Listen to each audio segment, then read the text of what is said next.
రాష్ట్రంలో హోంమంత్రి అసలుకే లేడట. అగో పోలీసు మంత్రిగా ముఖ్యమంత్రిగా భుజాల మీద బాధ్యతలు ఎత్తుకొని యనుమల రేవంత్ రెడ్డి సార్ మోసేది మోస్తుంటే తెలంగాణలో ఇంటి మంత్రి లేడని ఇప్పుడు ఎవరన్నారు? పోలీసు మంత్రి లేకుంటేనే రాష్ట్రంలో రక్షక భటులు డ్యూటీలు చేస్తూ రాయట్లా. అసలు ముచ్చట అరుచుకుందాం పారి.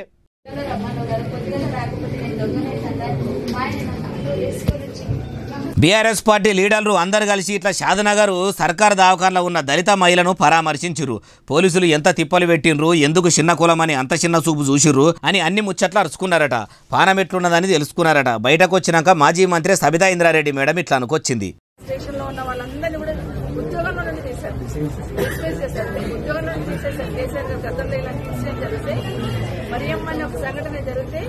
ఆ రోజున్న గౌరవ కేసీఆర్ గారు ఇమీడియట్ గా అక్కడున్న పోలీస్ స్టేషన్ లో ఉన్న ఎస్ఐతో పాటు మిగతా వాళ్ళు ఎవరైతే దాంట్లో భాగస్వామ్యం అయింటారో వాళ్ళందరినీ కూడా ఉద్యోగం నుండి తీసేయడమే కాకుండా వాళ్ళ కుటుంబాన్ని ఆదుకున్నారు.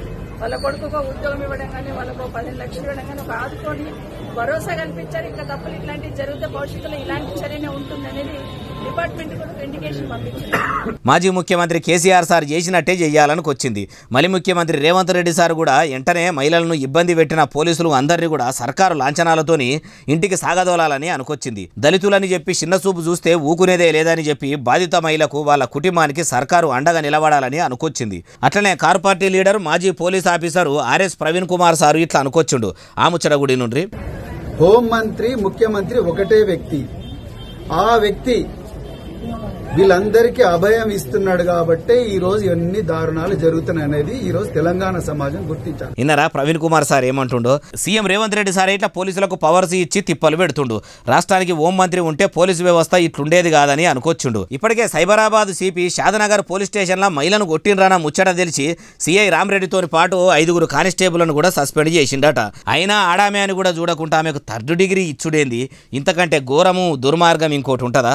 రక్షక భటులే ఇట్లా రాక్షసుల లెక్క మారిపోతే ఎట్లా? ఇంకా ఎవరి దగ్గరికి పోతే న్యాయం జరుగుతుండొచ్చు. అయినా కొందరు పోలీసుల ప్రతాపం ఇస్తుంటే పేద దళితుల మీదనేనా, అదే ఉన్నోళ్ల మీద పెద్ద కులాలోళ్ల మీద చూపెట్టరు. వాళ్ళ మీదికి లాఠీ మర్రేస్తే వీళ్ళ డ్యూటీ పోతుందని వాళ్లకు కూడా ఎరికే. అయినా ఎప్పటికైనా న్యాయమే గెలుస్తుంది. ఈడ కూడా న్యాయమే గెలిచినట్టు లేదు.